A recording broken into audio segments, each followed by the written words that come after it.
In today's video, I'm going to teach you how to sign up for Smartsheet and create your first sheet. To get started, open your web browser and go to the Smartsheet website. Once the homepage loads, take a moment to look for the option that says Sign Up or Start Free Trial. This is usually placed in a visible area near the top of the page, so it should be easy to find. Click that button to begin the account creation process. Next, you'll be asked to enter your email address. Make sure you type in an email address that you can access because Smartsheet may use it to confirm your account and send important setup information.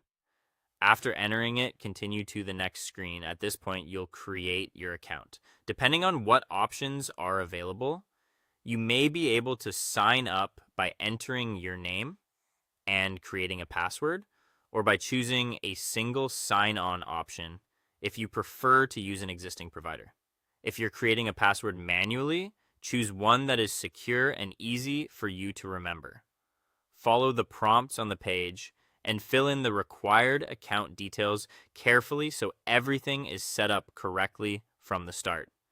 If Smartsheet asks you to verify your email, go to your inbox and look for the verification message.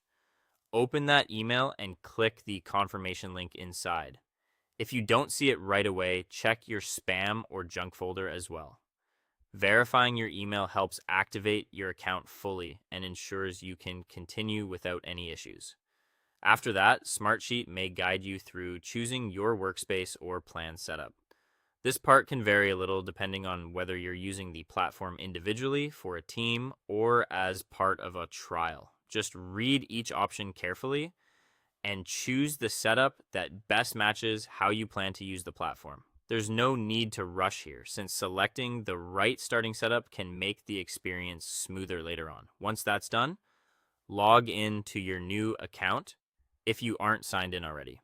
From there, you can begin creating your first sheet. This is where you start organizing information, tracking tasks, or building out your workflow. If you're new to Smartsheet, your first sheet is a great place to explore the layout and get comfortable with the interface. That's all it takes to get started. Follow each screen carefully, complete the setup process, and you'll be ready to begin using Smartsheet with your own first sheet in just a few minutes.